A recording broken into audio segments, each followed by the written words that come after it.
were doing it. But there are many categories of offenses. You might be envious of their position or their title or their particular service and try to get them out of there, or badmouth them or cause them disrepute. There are many kinds. I'm just giving some examples. So in that case, we have to apologize, obviously, and admit your fault. I've done this. I've written a letter to your Guru Maharaj to say, you've done this, so that we can get you out or whatever, get you in trouble. Usually when we do that, just as on the side note, if you are going to take up there are many conflicts happening. And so if there is a conflict, first thing you must do is approach the person directly and say, you've done this. If the person says, what have I done? You have to tell them what exactly it is that's offending you. And say, I'm going to write to Gurudev to get the advice. In other words, handle this in a very nice situation. In other words, have a dialogue. But it doesn't always work like that, because two parties get hot. How dare you accuse me? How dare you this?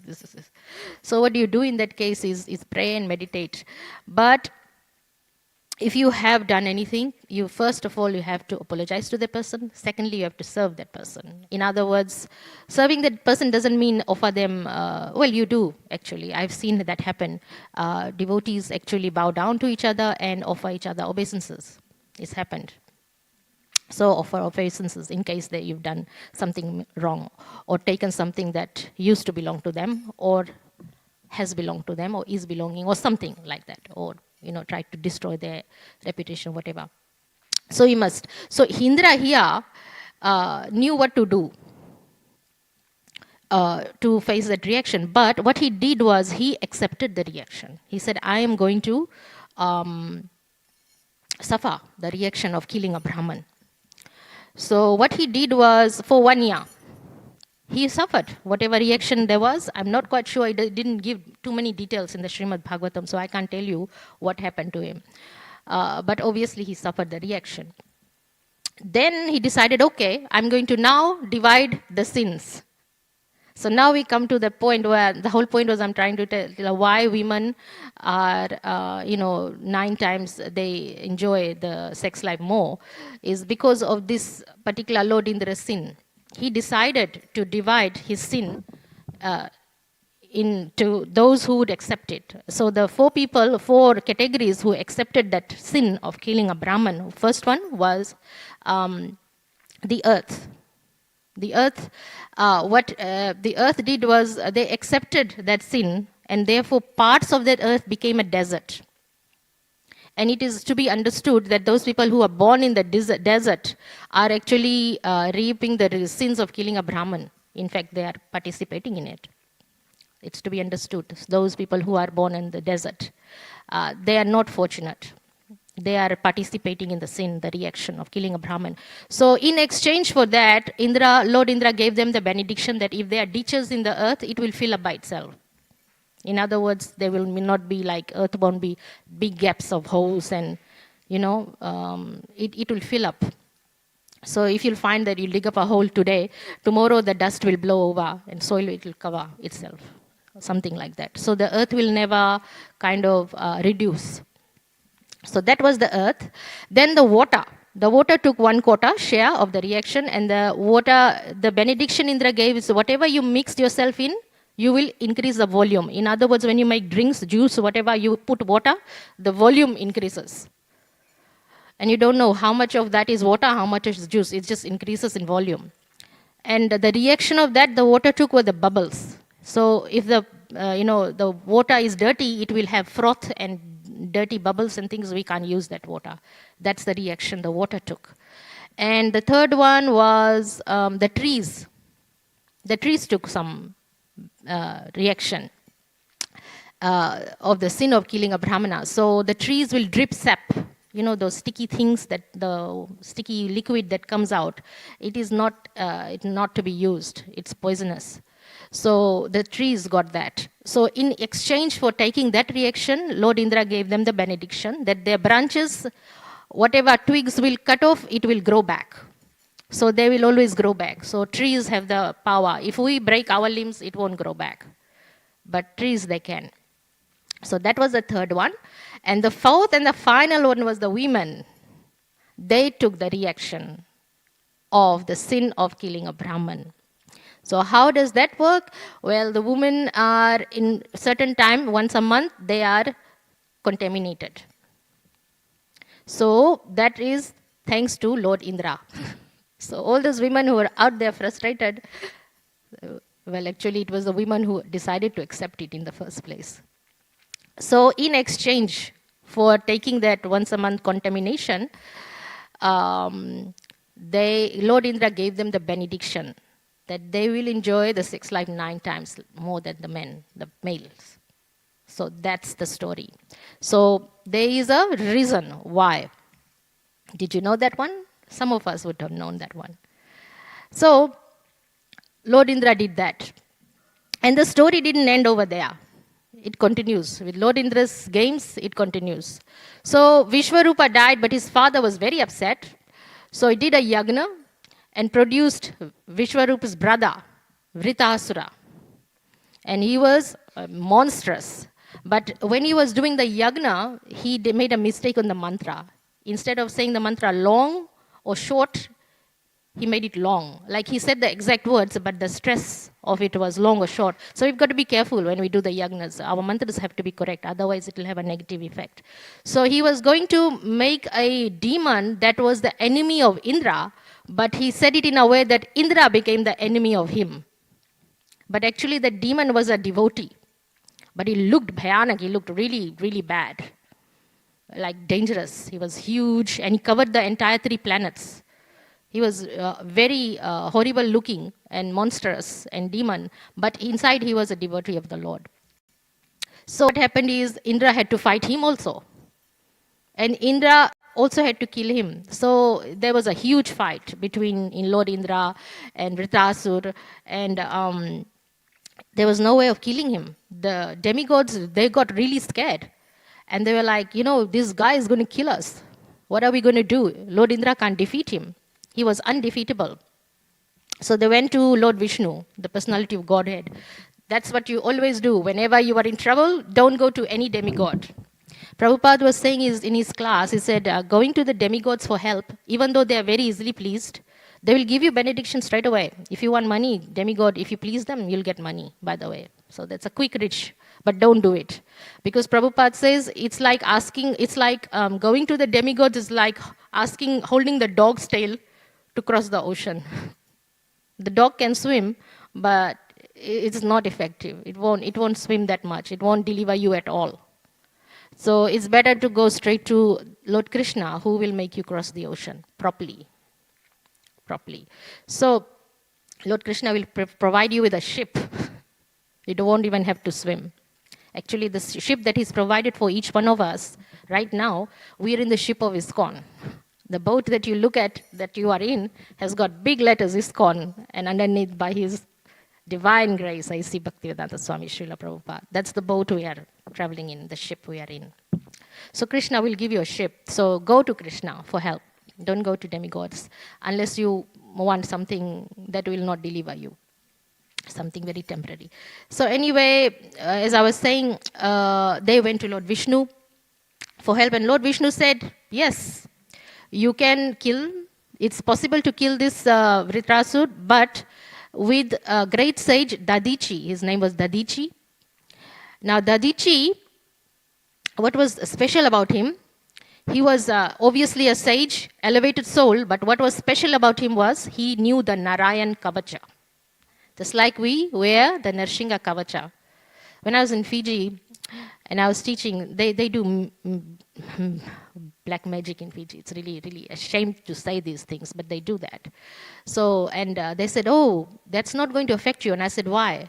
Because you are wearing the strongest Kavacha there is possible in the planet. That's Narshinga Kavacha. Actually, it's true. Narshinga Kavacha is the strongest. It does protect you.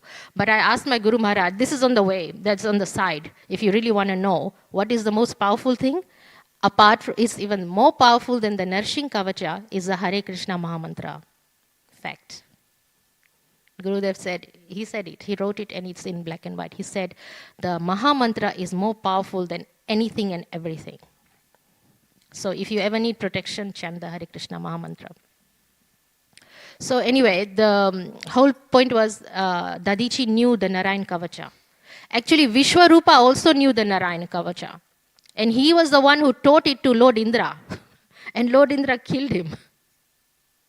So Dadichi knew the Narayan Kavach, and because of that, his body was very strong. Not just his body, his bones. You know, the skeleton, it was very strong. And Lord Vishnu asked for the ultimate sacrifice, ultimate test from Dadichi. Dadichi is his pure devotee. And he said, go and ask Dadichi for his body. And Vishwakarma is going to take his bones and make a thunderbolt lightning like that, Vajra, for Lord Indra, which will be responsible for killing Vritrasura. So they went to Dadichi, and Dadichi at first was like, joking, why do you want my body? But then anything for Lord Krishna, anything for Lord Vishnu, he sacrificed his body, gave the demigods. Actually, the demigods had a secret weapon. They took the Ashwini Kumars. The Ashwini Kumars are the 4 physicians, the doctors of the demigods. Dadichi was very favorable to the Ashwini Kumars. He can never refuse the Ashwini Kumars. They were his students. He taught them a lot of stuff. So the demigods took Ashwini Kumars to Dadichi, and Dadichi agreed. He gave up his body. Actually, Dadichi was waiting to go back to Godhead. So this was his golden opportunity to leave the body and go back to Godhead. So he meditated on Lord Krishna, he went. So that's a happy story about leaving the body, sacrificing his body. And that should be our mentality too. When we give up our bodies, it will be, we should aspire for that platform where we say, okay, we are giving up our body, coming to Krishna. So that's what Dadichi did. Gave up his body. They took the bones. Vishwakarma made the lightning thunderbolt weapon for Lord Indra. And that was responsible for killing Vritasur. Vritasur was a devotee of Lord Krishna. So he eventually gave up his life in service of Lord Krishna. He was not a bad person, not a bad soul. But Lord Indra was his enemy according to the Yagna. Anyway, so that is the whole entire story of why women, why Kardama Muni had to satisfy his wife 9 times more. It is a fact. And that's thanks to Lord Indra. And women are sometimes annoyed with that, to be like that. Many women are, chaste women are.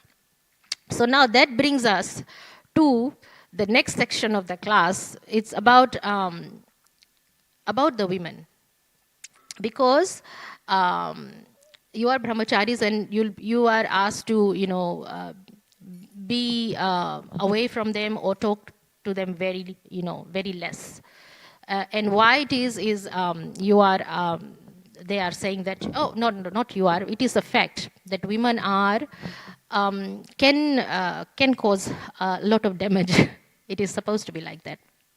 It is a very delicate subject. I'm very, I don't know if I should say, but I think it should be talked about. Because this is what Prabhupada said, and I had written this, and I had taken this class on 11th August 2020. I had written it down. So I'm going to read a little bit about the kind of women. There are 2 kinds of women, by the way. One who are devotees, and one who are non-devotees. It's very simple. The devotee women are obviously on a higher intelligent platform. And they are not inferior. In fact, you are, if they give you siksha, like I'm sitting here today, you can take siksha from them because they have happened to be a devotee. If they are non-devotees, association should be totally avoided. Totally avoided. Preaching, yes, you can give them a book or 2, and then hand them over to some other ladies for spiritual advancements. So that is a general guideline. So this is what Prabhupada said about Vaishnavis. He said, women who know Krishna, takes everyone to Krishna, shows the path out of the 3-fold miseries. Women who have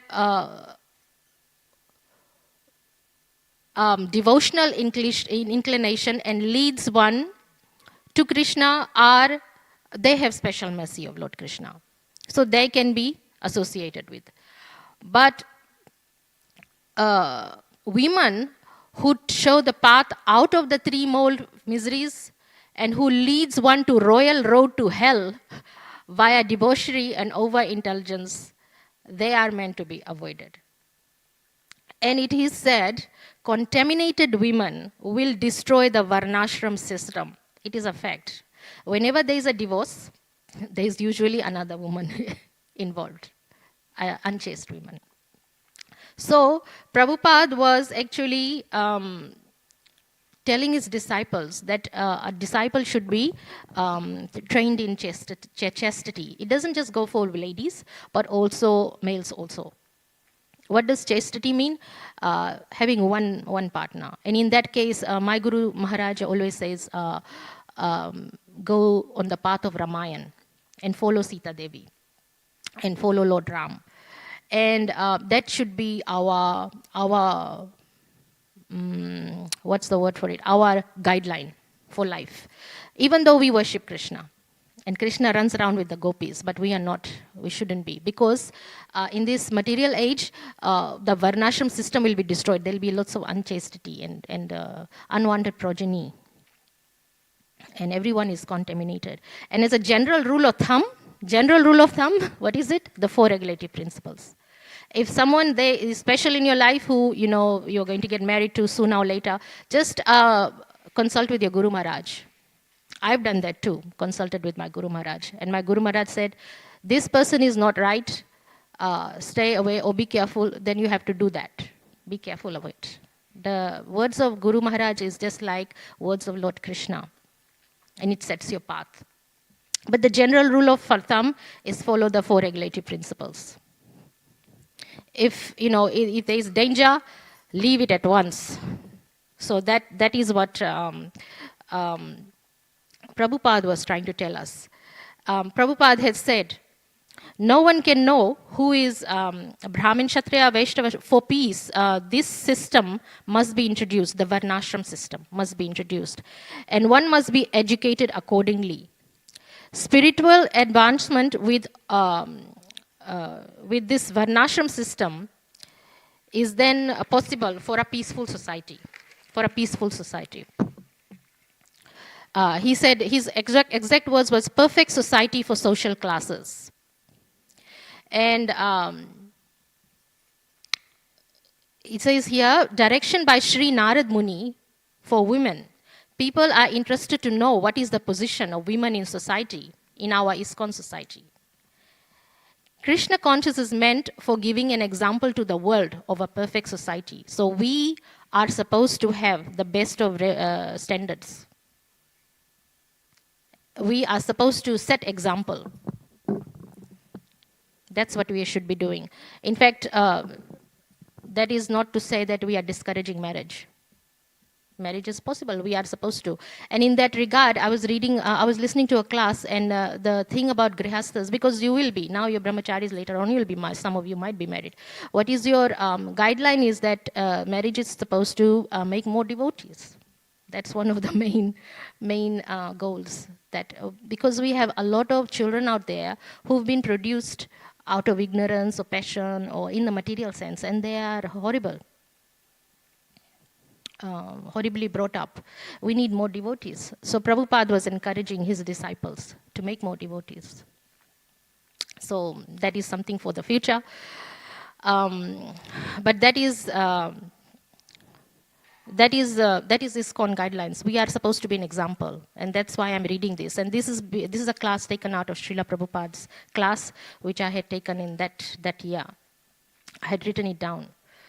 So we have to be brave to withstand the criticism that we are out of sync with the modern society.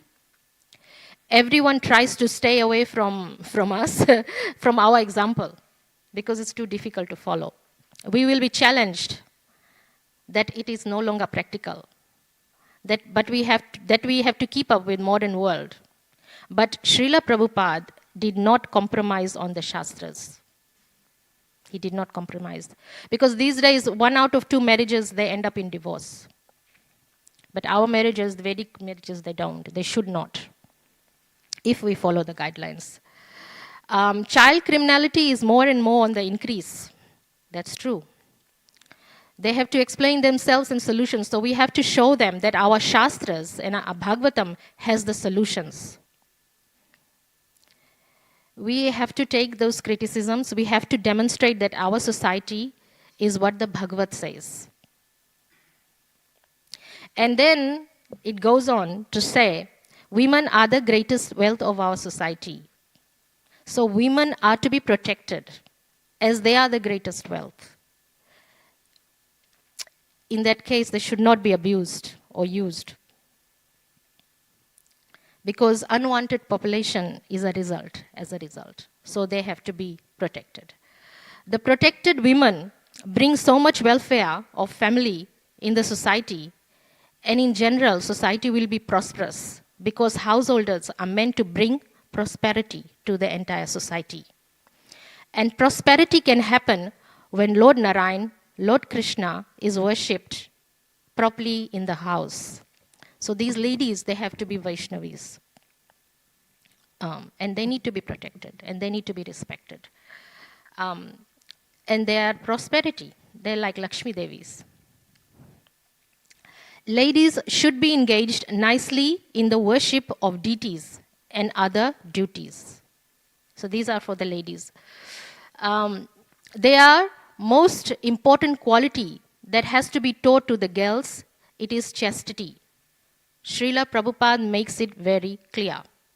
It means outside of marriage, there should not be association with men, especially if there are indications that they will not marry you. Leave them at once. Or they are running around with other partners. Chastity basic principle is to be always favorably disposed towards her husband, family, relatives, and vows of marriage. Modern education system right now is going opposite to this point. So that's what it was meant, that our Vedic Shastras, we will be criticized. Actually, our own devotees are criticizing our system because they can't keep up with it. Very much involved in the modern society. So that's why I would say that at every step of my life, I have consulted my guru. And I have told him every single thing. The reason is protection is necessary, but my personal reason was that I never wanted to lose Krishna, and I never wanted to become, to fall. So at every step, I had consulted my Guru Maharaj. And that is what all initiated ladies and gentlemen should do at every step. The other day, someone asked us a question, when we are facing conflict, what should we do? If you have access to your Guru Maharaj, please ask him. Ask him.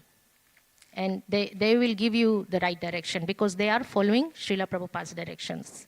So all our ladies should do the same. And whatever the Guru says, you do it. That's the thing too. The third offense, right? What's the third offense in the chanting? To disobey the orders of the spiritual master. So if the spiritual master says, leave the association of this person at once, yes, you have to do that. Sometimes the spiritual master will say, don't leave association of this person. Preach to that person. I've been told that. Preach to this person. So I did. Preaching does not mean illicit sex life, by the way. It means preaching. So you do that. So then it says here, girls are encouraged to leave homes in the modern society. No training towards chastity. This is what's happening right now. There is much mixing to the point that they have to be given sex education. So Tamal Krishna Maharaj said that Srila Prabhupada, there should be no need for sex education. Every animal knows about sex without education. So what to speak of the intelligent human being? It says in Kali Yuga, it is important how to become an expert in those things. You know, clothes, fashion, products, movies. That is actually the type of mentality of animals. Humans degrade themselves like animals. So that's what's happening. How much we can minimize this is actually a sign of civilization. So if we minimize those things, we are civilized. Advanced devotees try to minimize these activities. And they aim to reduce these activities, fashion, clothes, anything to, attract the opposite sex. It's not good. So how fast one can do this is an individual thing. Some have no difficulty, others are gradual. The the Varnashram is concession of gradual system for detachment. So the opposite is obviously we will not be renounced. So here we go. The ultimate goal of life, what is it? Is to practice devotional service. And the result is Gyan and Vairagya, which is called Bhakti Yoga. And if it is performed with the principles, then we will be detached. And then we can focus on Krishna, we can focus on devotional life, and the mind becomes peaceful and senses become controlled and easier to chant Hare Krishna. I think we spoke about it the other day, being regulated. It clears the mind, it puts you in the mode of goodness, you can chant and you can focus and meditate on Krishna more.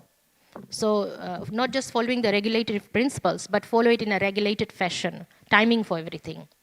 Time to wake up, time to chant, time to eat. This is how much to eat. This is how much you associate with. You work, you clock off, clock out. Something like that, regulate yourself. So there is a guideline here, householder, they should be following regulative principle and serve Guru and Krishna.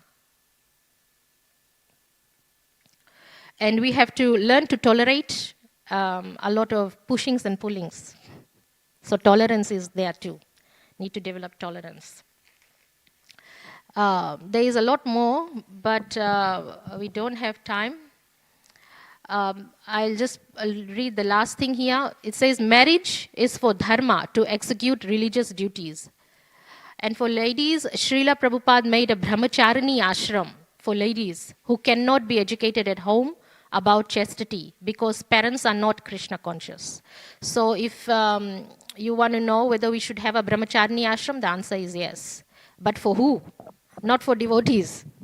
Because they are at home with their parents and they have Krishna conscious guidance. The brahmacharani ashram is meant for those ladies who are, they don't have parents at home to give them Krishna conscious guidelines. Because our society is being degraded. So we have to train these ladies up. And that is why Srila Prabhupada had opened the brahmacharani ashram. Actually, I was here like 20 years back. So long ago, right? 15 years ago in this Gopinath temple. And there was a brahmacharani ashram here. There were bunker beds. And like there was at the time 16 girls, 20 girls used to live here. And I was one of them. And they came from all walks of life.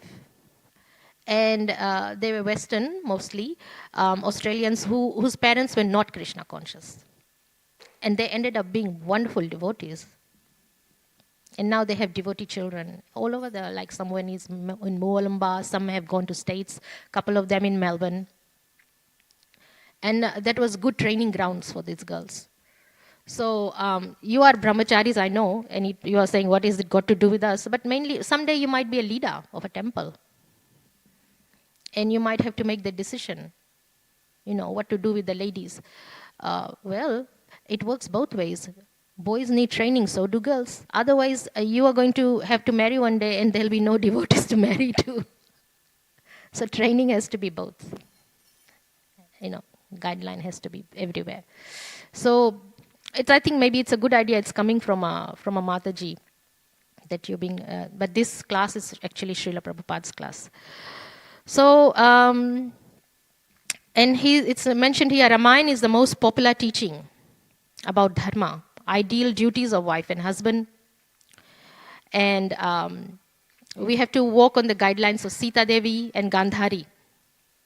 Who was Gandhari? She was the wife of Dhritarashtra.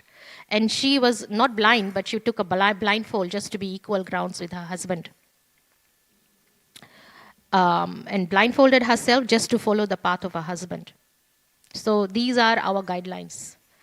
In fact, there was a story about Anasuya. Anyway, we will leave that for another day, hopefully. Okay, I will tell you very quickly. Anasuya was the wife of a Brahmin. But she was very much envied. Guess by who? By Lakshmi Devi and Durga Devi. Why was she envied? Because she was very chaste. And so they wanted to test her chastity.